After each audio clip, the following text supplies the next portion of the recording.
On this week's episode of Ride the Lightning, the Tesla unofficial podcast, Bigfoot has been spotted. Yes, multiple Model 3s have been seen in the wild, and of course I'm going to pour over every detail I can. Plus, Elon Musk's got something to say to the doubters after Tesla stock hits an all-time high, and more.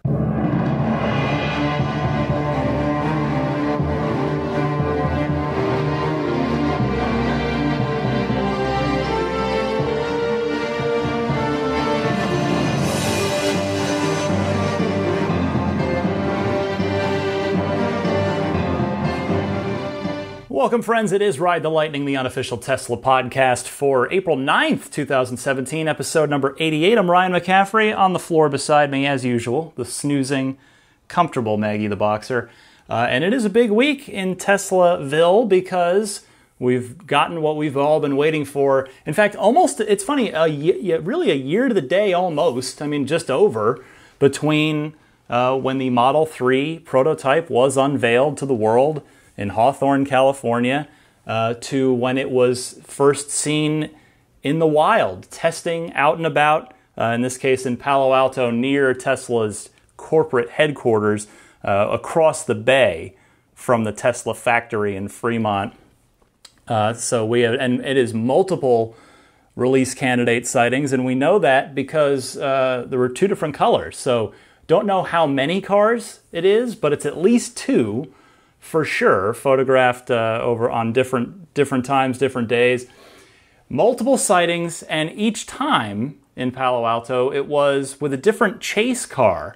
At one point, it was photographed with a BMW M3, and another time, it was followed by an Alfa Romeo Giulia, if I'm pronouncing that correctly. So odds are that Tesla is benchmarking the driving dynamics of the car in some capacity, comparing it to the competition, seeing how it feels, seeing what they might want to dial up or tune back, etc.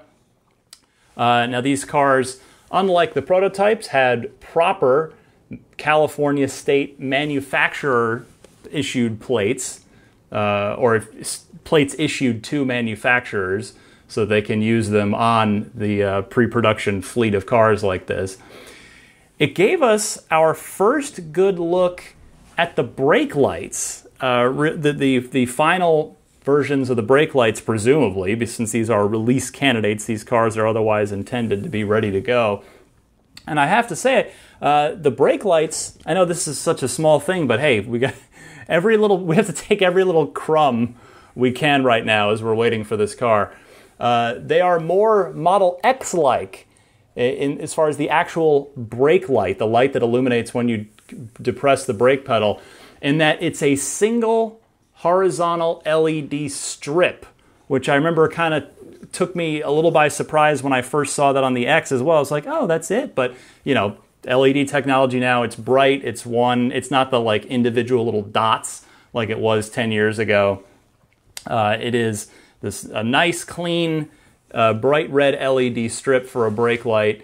And we also got a good look at the third brake light, which I don't believe we'd seen before. I don't think they were functional on the prototypes, but it is. So the Model S, one way you can pick out a Model S from far away, if you're behind the car, like many cars back, if you see a car up ahead of you, a sedan with a sedan lower type profile, and you see the third brake light at the top of the rear glass stretching all the way across. Not a lot of cars have that. There's an Audi, I think it might be the A8/S8 has that, but there aren't a lot of cars that do that. And the Model S is, so odds are it may very well be a Model S, but the Model 3 instead has a strip towards the base of the rear glass, the bottom part of it, and it does not stretch across the entire rear window. It's just the sort of middle, I don't know, it seems like it's maybe 1.5 feet, 2 feet long kind of thing. Just sort of a more traditional look. Now, that probably should have been obvious because of the all-glass roof on the 3, but I guess not necessarily, because the Model S is offered in an all-glass roof, and it has It has that third brake light up top there. What else can I tell you? There are a number of other little details that we can talk about with regard to the Model 3 release candidate. I lost the term for a second. The nose, the front end of the car. Now, you'll remember from talking last week, you may have seen it yourself. In the meantime, the first footage of a release candidate, which was tweeted out by Elon himself, it was a very grainy, like just low resolution, bad lighting. It was either dawn or dusk, presumably dusk. So you couldn't really get a good look at it, and it was shot from behind. You didn't really get a good look at the front end. People had speculated. We talked about, well, is this, have they rounded off that nose a little bit and made it a little more Porsche-like? Because that was a little controversial. You'll recall a year ago after the reveal, that front end is just very distinct. Well, it turns out no. The nose has not changed. It still sort of slopes up and comes out to a sharp edge. Some people think from comparing pictures, that they may have sort of smoothed it out, rounded it out just a tad, but that could also be the glossy black, the sort of traditional black paint color, compared to the very sort of the silver on the Alpha prototype.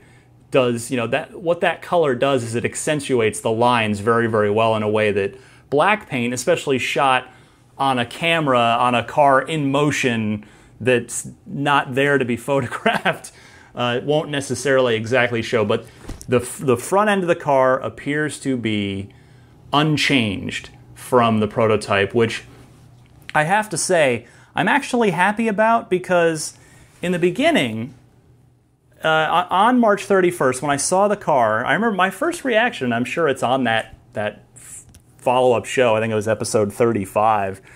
I wasn't blown away by the front end. Like, I thought the car itself overall looked very good. But, I was a little just sort of unsure about the front end of the car. Like, I'm not quite sure how I feel about that yet. And that's actually, I felt the same way about the Model X after I was fortunate enough to get to go to the Model X launch event, where the front end of that car, the final version of the front end of the X, was shown off for the first time. And it was the same thing there, where at first with the X I was like, I don't know about that front end, but over time it's really grown on me and I really love it. And actually, I say the same now about Model 3, even though I haven't actually seen the final Model 3 in person in daylight, just at night back at the reveal event a year ago. But it has really grown on me as I've looked at pictures of it. I mean, it's my it's my desktop background on my computer, so I do look at it every day in some capacity. But so yeah, it is the same. There is no change, either drastic or really seemingly even that subtle. Or if it is, it's extraordinarily subtle.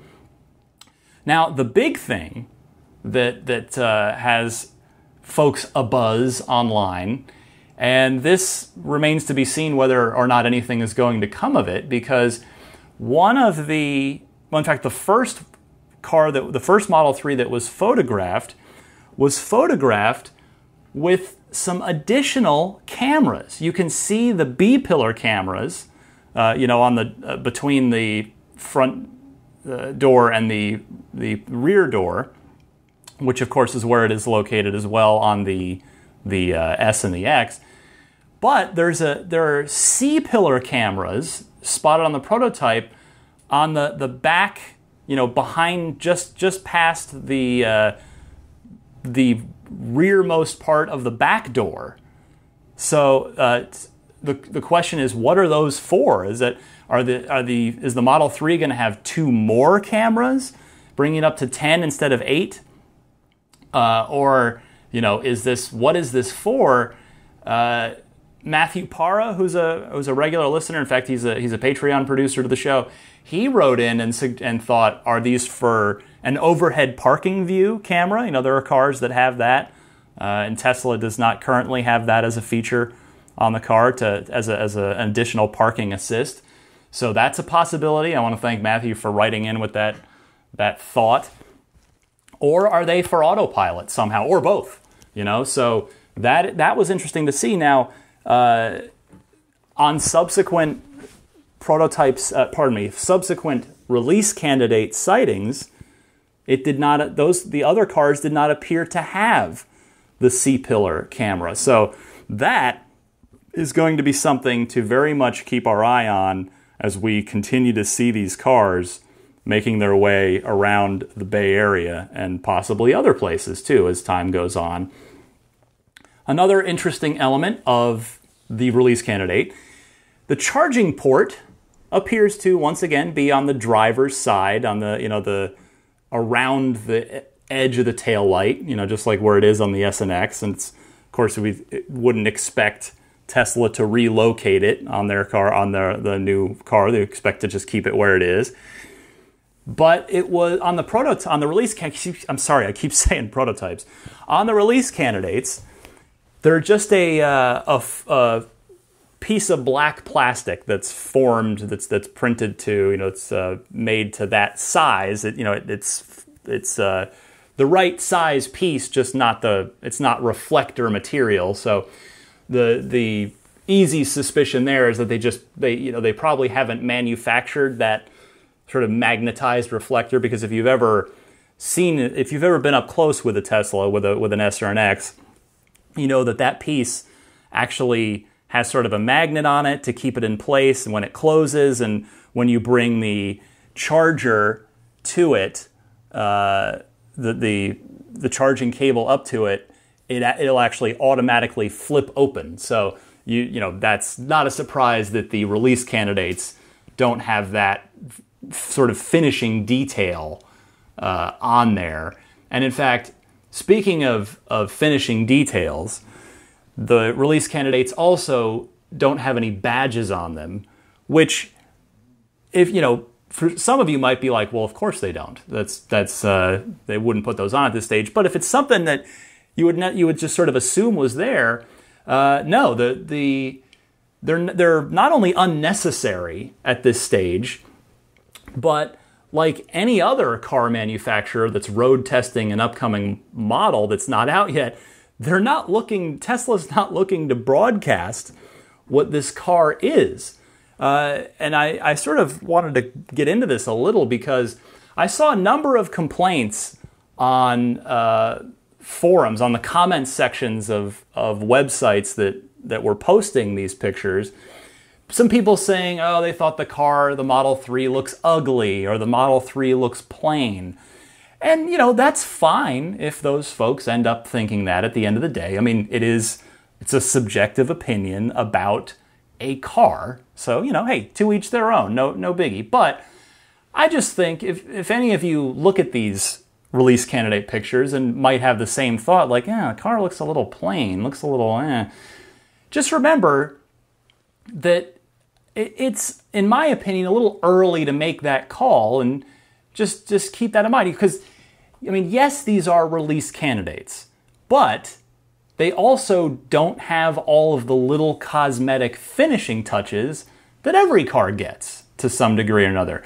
So, not only the badges, but things like the caps, the Tesla logo caps on the center of the wheel, on each wheel, trim options, stuff like a spoiler, even though we actually don't even know yet if the Model 3 performance version will have an optional spoiler the way the S does, because the built-in rear spoiler on the 3 is pretty pronounced on its own, but nevertheless, just as an example.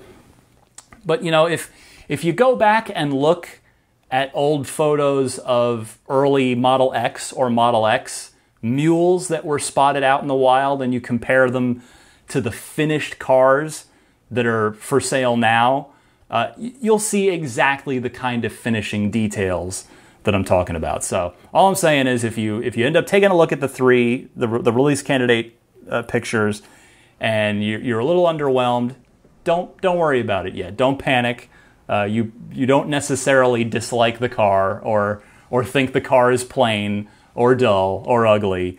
Wait for those finishing touches, because that that last 5%, can go a long, long way as far as the appearance of a car. One of the cars photographed had a grainy, or pardon me, not grainy, but you could see the interior trim was a wood grain, like a faux wood grain, like you could get with the Obesh wood or Obish, I don't know how you pronounce it, the wood option in the S and X. And this one on this release candidate 3, this wood finish wood trim looked a lot lighter in color than the one from the S or the X. I encourage you to go take a look at it, see what you think of it for yourself. It's not really my thing.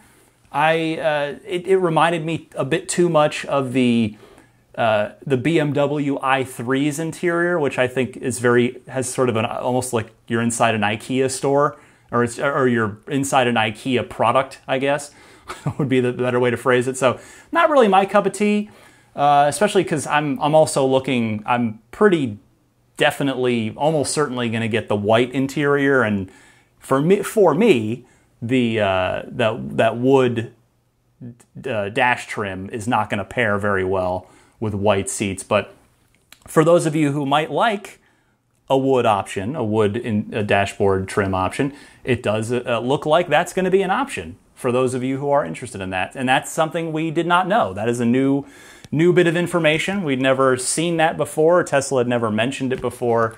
It wasn't on the prototype. So there you go. Another little thing revealed on the 3. Now, while we're talking about these spy shots, let's actually take a call from our good friend Mike in Charlottesville, who spotted something interesting in one of the photos and wanted to inquire about it. So, Mike, you're on the air. Hey, Ryan, this is Mike from Charlottesville again. So today on Jalopnik, someone released photos of the Model 3, and there's an interior shot where I can't tell if it's a reflection or if it's of the interior, but there's red LEDs everywhere, and in the dash, you see a red LED that, like, slit. And, being Elon Musk loves, pop culture, I'm wondering if it's something like Kit or from Knight Rider, just because the look of it and the feel of it. But I just wanted to see what you thought about something like that, and I'd love to hear what you think about it. Thanks. Well, Mike, I have to say that picture stopped me cold in my tracks as well. It, in fact, is the same picture I was just talking about before your call, the one where you can see the wood dashboard trim option. I too looked very, very carefully at that picture, and I have to tell you, those of you that have seen it will be able to know what I'm talking about here. I think it's actually a combination of lights from inside the car and either stoplights or brake lights reflecting from outside the car. But here's the thing, I don't think that the reflections coming from inside the car are Kit-like things.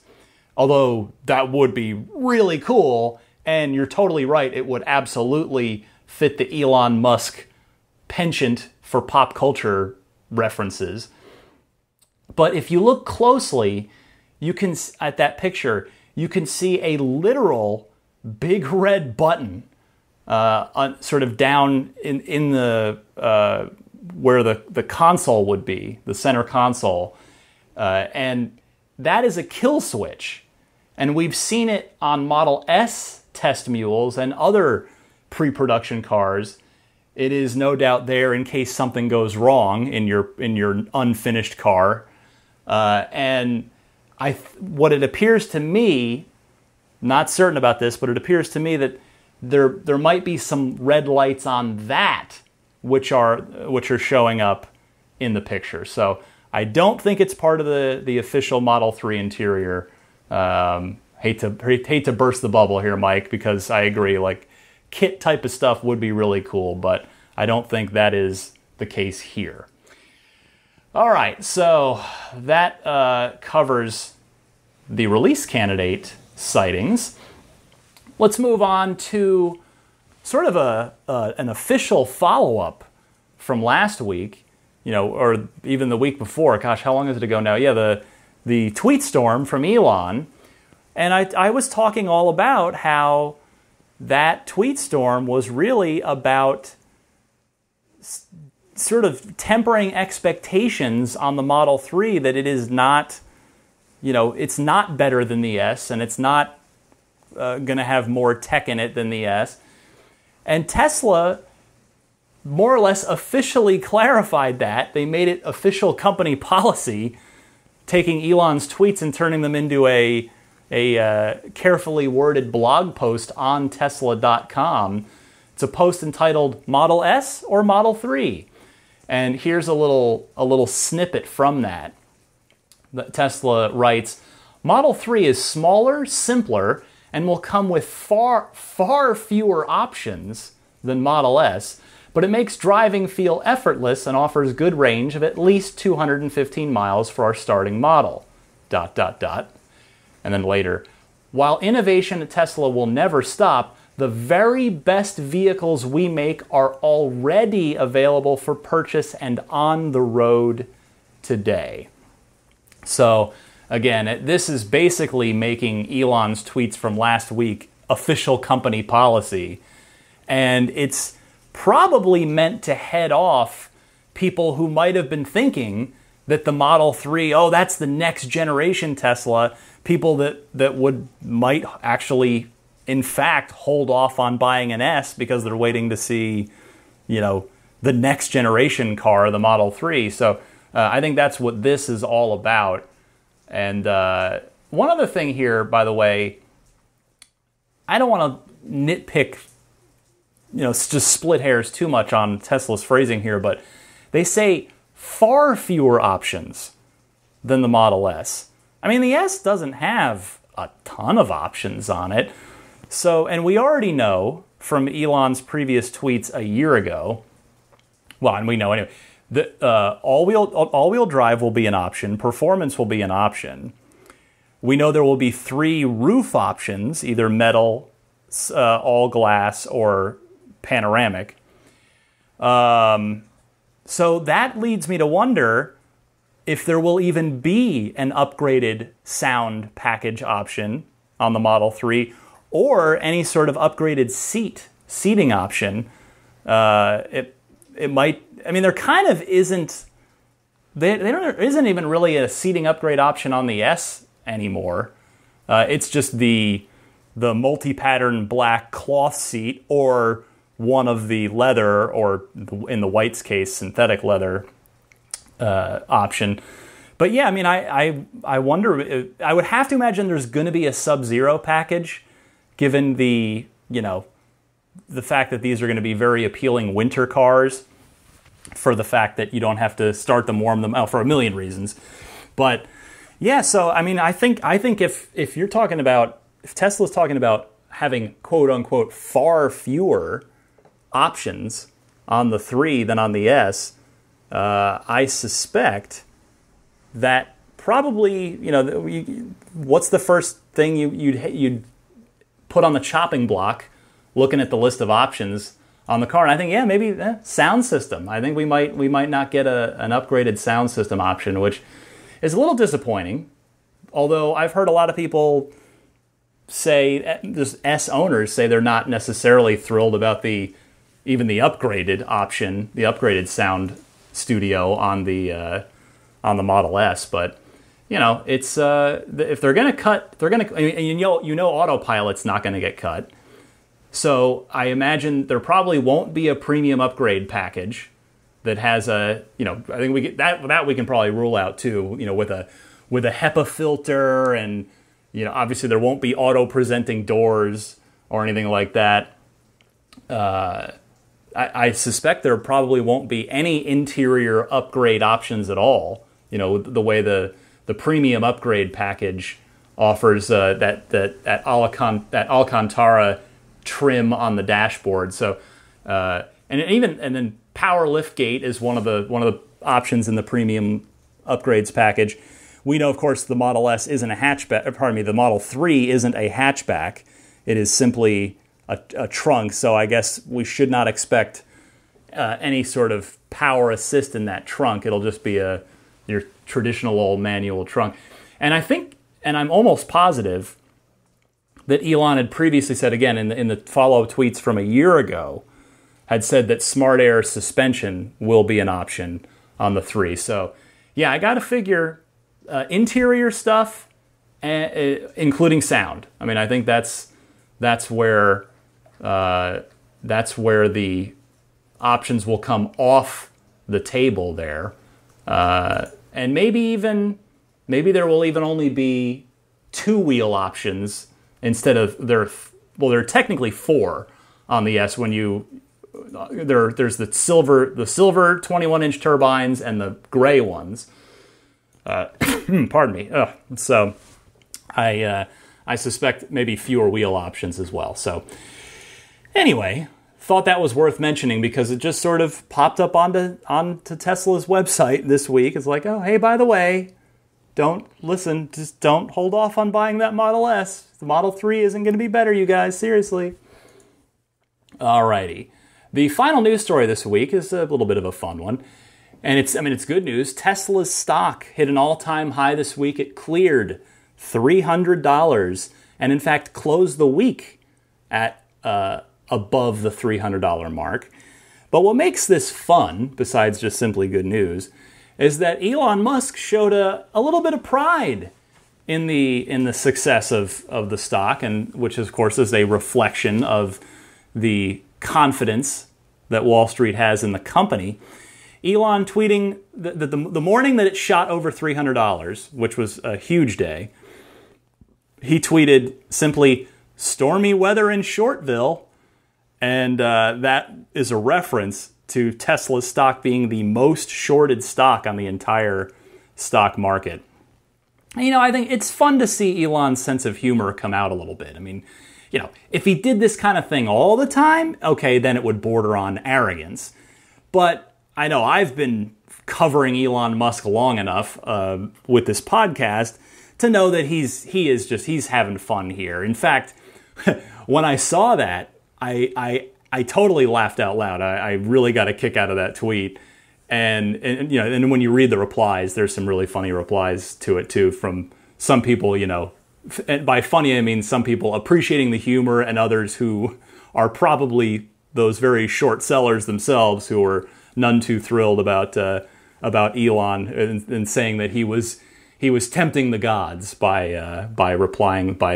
tweeting that. But it made me think, if Elon is poking a bit of fun at those shorts now, what is Elon going to do when Model 3 actually ships in decent volume this year?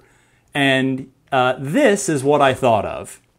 Happy learned how to putt. Uh-oh.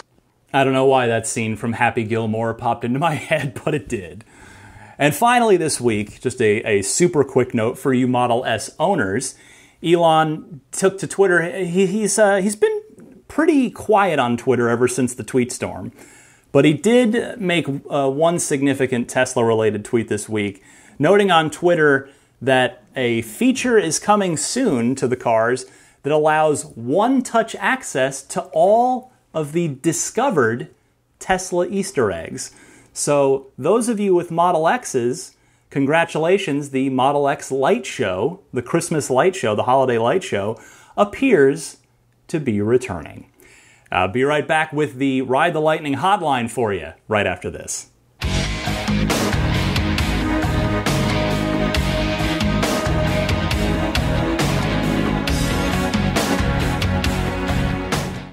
If you're like me and have a Tesla reservation, you'd probably love the chance to drive one around for more than just the short test drive that you can get from Tesla. Well, I've got a solution for you. Friend of the show, Joe Edgel, actually rents out Model S and Model X Teslas for as long as you'd like. If you happen to be taking a trip to Washington, D.C. or the Baltimore area, or if you want to drive one so badly you're willing to make a special trip, check out Joe's website, emotion.rentals. If you want, Joe will even deliver the car to you at the airport or your hotel. That's emotion.rentals. Now back to the show. Time for the Ride the Lightning hotline. If you've got a question, comment, or discussion topic for the podcast, you can call in anytime, day or night, 24/7. Just leave a message. It's that simple. The Ride the Lightning hotline toll-free number is 1 1-888-989-8752. That's 1-888-989-TSLA. You can also Skype it, although I don't think anyone's ever done that. Most of you just call, or you can always just record something on your smartphone and email me. The email address is teslapodcast@gmail.com. And in thanks for providing the Ride the Lightning hotline, I thank lifeonrecord.com and say that if you know someone special with an upcoming birthday, anniversary, graduation, or some other special occasion, you can give them a unique gift of recorded voices from friends and family telling them why they're special. The recordings can be podcasted or put onto a keepsake. Visit lifeonrecord.com to learn more. Our first call comes from Nick in Toronto, who calls in about Model 3's range. Nick, go ahead. Hi Ryan, this is Nick from Ontario. I just want to talk to you a little bit today about the range of the Model 3. Before I do that, you're doing great work. I love the podcast. So I heard you say in your podcast this week that you don't think the Model 3 is going to quite hit that 300-mile range mark, even in the highest capacity version. I want to do a little bit of math on this subject. So if we start with what we know that the Model 3 is going to come in less than a 60 kilowatt-hour battery for its base version. And we also know that the base version of the Model 3 should get at least the range of the Chevy Bolt, which is 238 miles. And that's according to Elon's tweet a few weeks ago in his tweet storm, where he told someone that they had very little faith if they questioned that the base version of the Model 3 would get the same range as the Chevy Bolt. So if we extrapolate that out, 238 miles for the, let's say, a 55 kilowatt hour version of the battery, 75 kilowatt hour version of the battery would get about 325 miles. Now we've been hearing that they've been testing 75 kilowatt hour version, so I think it's pretty safe to assume that that's what is going to be the higher capacity battery for the Model 3.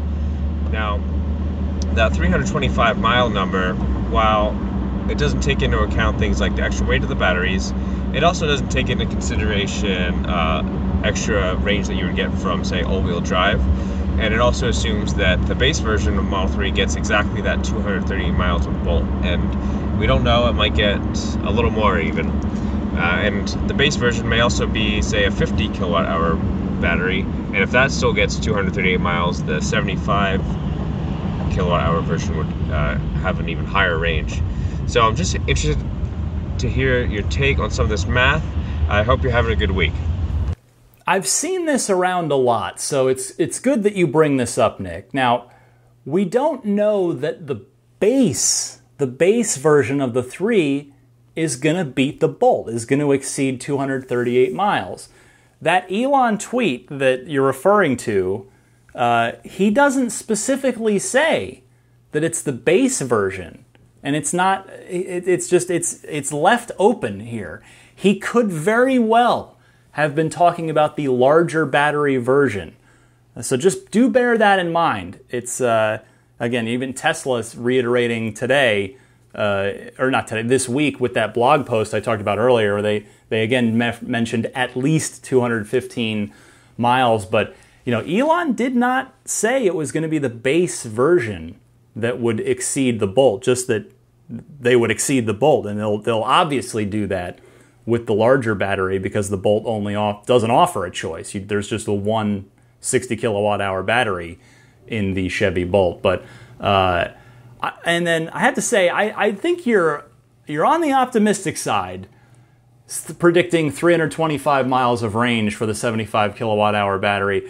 I absolutely hope you're right, of course, but I would just be careful about setting that expectation for yourself. Again, I go back to my argument from last week. I really think that, again, after the Tesla, Elon and Tesla have been very, very careful lately to position the 3 underneath the S, below the S on the hierarchy of Tesla vehicles.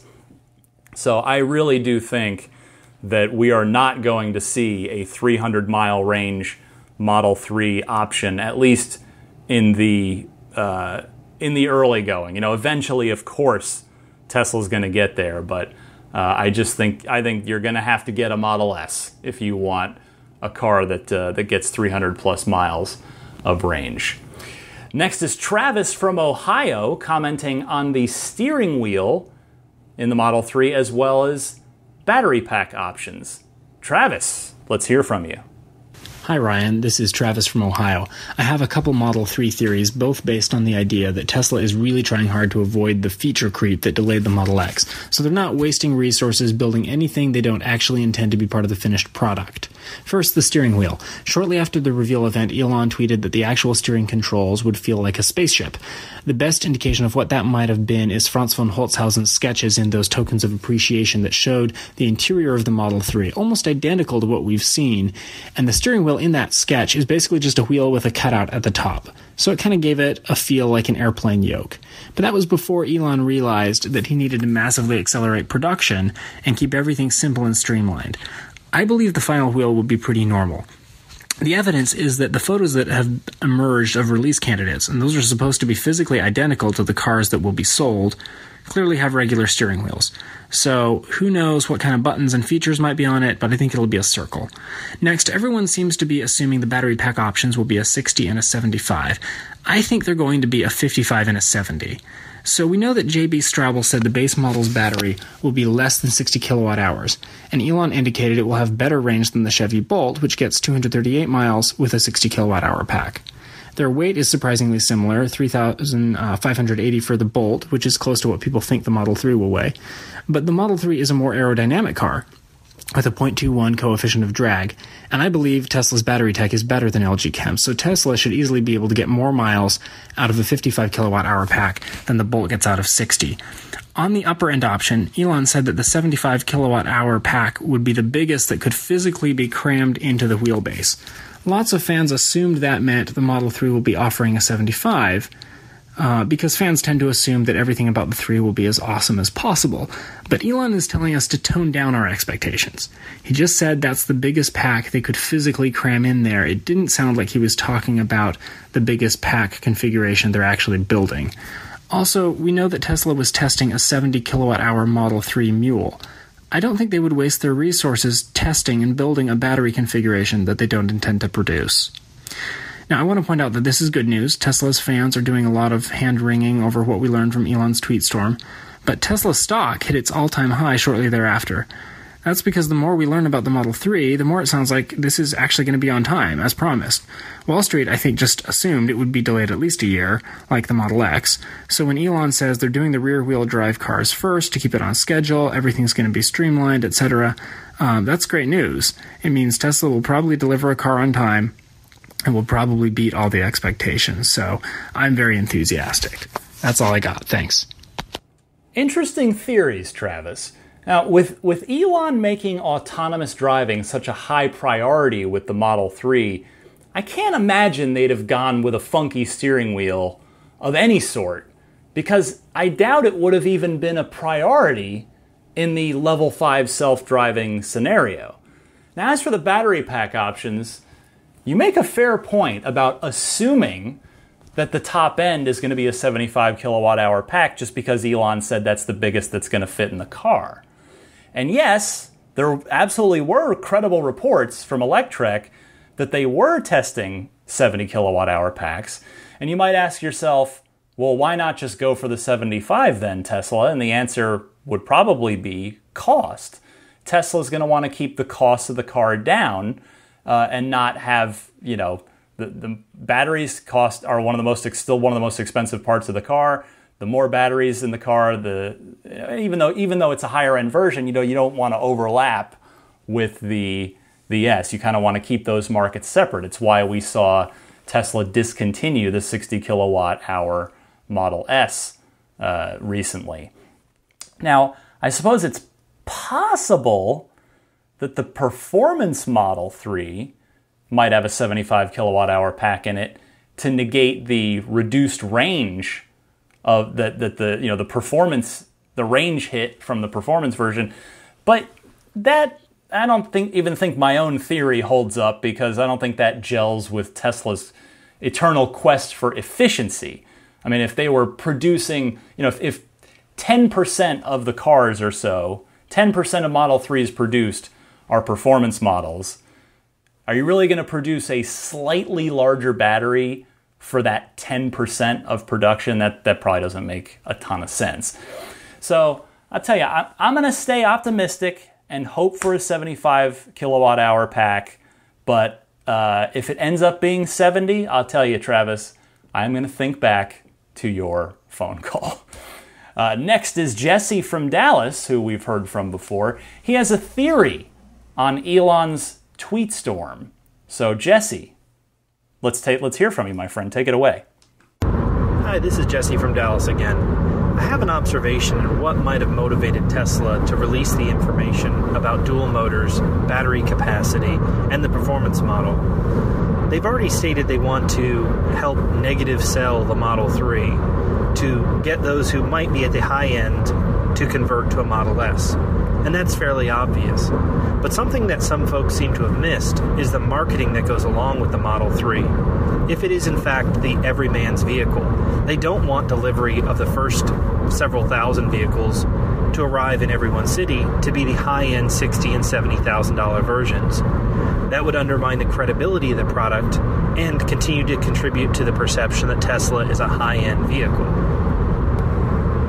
Elon's already stated repeatedly that he eventually wants to see the price of the 3 come down so that anyone can afford it, especially if they're opting the vehicle into a future fleet mode. So it makes sense from a marketing standpoint and from a sales standpoint. And for those of us who really would insist on the dual motor configuration or the performance model, it's not as though we're going to cancel our reservations, because let's face it, what other choice do you have? And so I'm interested in your thoughts. Well, Jesse, I honestly don't think that's why they did it. I talked about that exact topic last week, but as I said then, I do think it is a nice unintended side effect of the lack of all-wheel drive and performance at launch. And as I mentioned earlier in this week's show, Tesla went out of their way officially to establish the S as the superior vehicle with that blog post this week. So I'll tell you though, I'm not sure it was quite as effective as Elon's much more blunt tweet storm. And in fact, come to think about it, Elon Musk gains more and more and more Twitter followers all the time. He's up over 8 million followers now. 8 million followers. I have to actually wonder, it's possible that more people saw Elon's tweets than saw the blog on the Tesla site, because if you go to Tesla's site, because I came upon the Tesla blog because they tweeted it out, and I happened to catch their link to it. But if you're just on the Tesla website, you have to go to, let's see, in fact, I'm on there now. I'm even trying to find. It's under, I think it's under update. Yeah, it's under, you have to click the updates little tiny button at the very top of the page.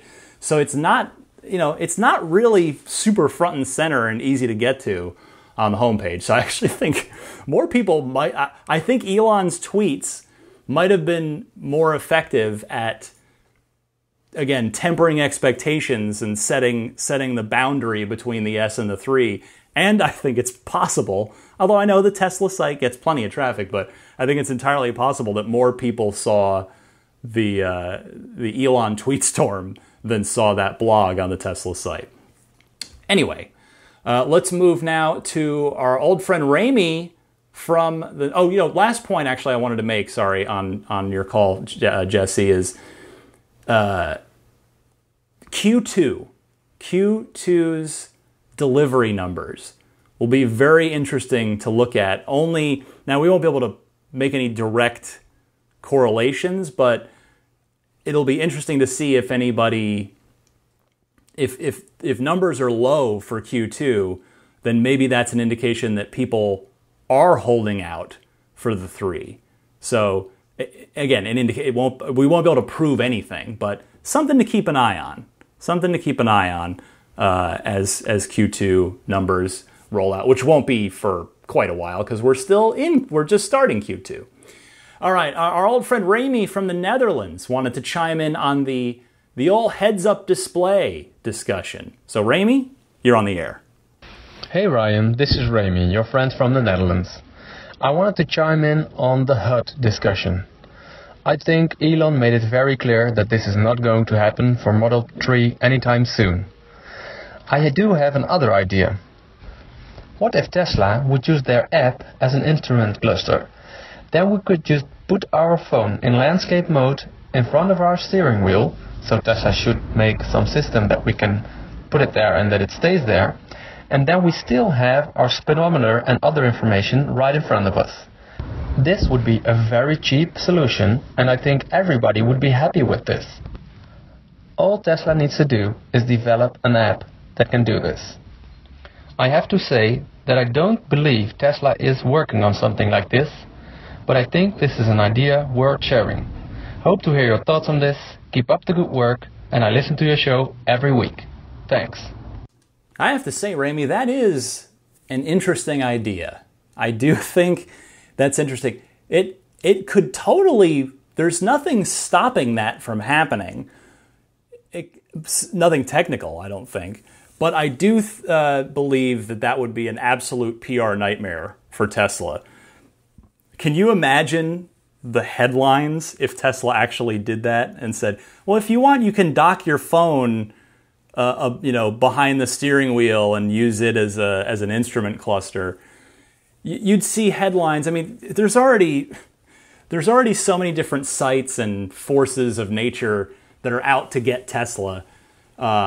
Could you imagine the headlines like, Tesla expects customers to provide own gauges? Like, it'd be stuff like that. Probably worse than that. So, the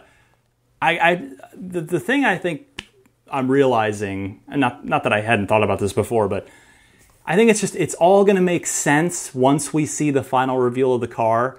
But I think we are all going to drive ourselves a little crazy trying to figure out what the sort of master plan is for this car as far as the instrumentation is concerned.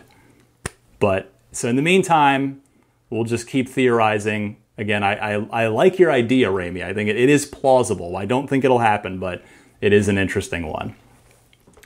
And our final call this week comes, it's a bit of a long one, but it is a good one. He's got some interesting things to bring up. Leo from Germany, calling in from Germany about a few different topics. So let's just let him have the floor here. Leo, you're on the air.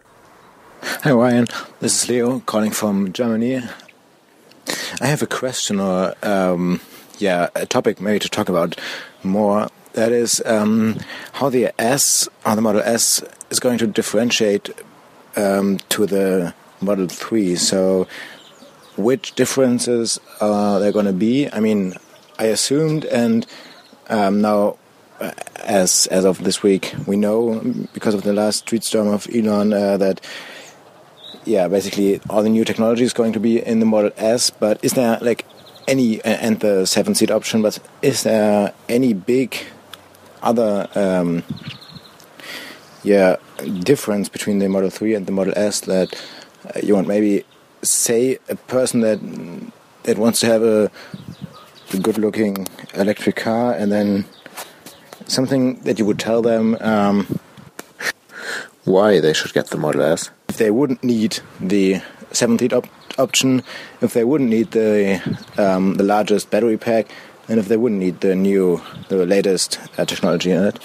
And another topic that I think you never mentioned, because it's a very, very small niche topic, but do you know anything, or what do you think of Carrera cars produced Tesla cars? So, because in Germany the Carrera slot cars are very popular, so very small, very little cars with a scale of 1 to 32. And they have really many sports cars, and especially they do have Formula E cars. So what do you think of them introducing a smaller car to race in a a slot ways, or even an RC car that you control with a controller and can drive like around the floor that is like maybe 10 inches long or something like that. Yeah, what do you think of that? Do you think they're going to come out with that fairly soon, or do you think there are some other toys, Tesla toys functioning other than the small Tesla that you once got with a referral program? Yeah, what are your thoughts on that? I'd like to hear those. And yeah, keep the great work going. Really great podcast. I really enjoy them, and yeah, listen to them then since a few months. Look forward to your next podcast. Yeah, thanks. Bye. First of all, I can hear the birds chirping in the background, and I'm just picturing you in a beautiful backyard garden on a beautiful spring day in Germany, and I wish I was there. I was very, very lucky to spend a month in Germany. It was during the summer on a foreign exchange in high school, and it's absolutely one of the singular best times of my life. I was 15 years old. It was, and I'd never really been anywhere. Never really been anywhere before. I'm originally from New Jersey, but we moved to Arizona, and when I was in grade school, so I was in, the Phoenix area for, just flat brown desert, and going to Germany, boy, what a cultural awakening that was, to see all the beautiful architecture and all the beautiful art, and just the people and the food, everything. That was such a great time. Anyway, your call transported me back a little bit, and so I apologize for my little aside there. But in any case, you asked which car someone should get if they don't need the bigger battery or the 7-seat option or latest tech. Well, I'll tell you, in that case, it sounds like you'd be better off with a Model 3 in that scenario. Now, as for fun toys like slot cars or RC cars, I'm sure all that stuff will come in time. I mean, Tesla does already have the Radio Flyer Model S little battery-powered car for kids. So I'm sure that once Model 3 is out the door and they have some time to breathe again as a company, they'll start ramping up their marketing efforts, and you'll see them partner up with companies for fun stuff like exactly what you're talking about. So, Leo, thank you so much for that call. Thanks to all of you for calling in. Please keep them coming. I will be on vacation next week, but I'm still planning to do a show. I'm not gonna miss a show if I can avoid it. So keep those calls coming. Again, the toll-free number you can dial into and leave a message anytime on the Ride the Lightning hotline is 1-888-989-8752. If it helps you remember it, it's 1-888-989-TSLA. Or just record something on your smartphone and email me the file. And the email address is teslapodcast@gmail.com. I'll be right back for you right after this to wrap things up.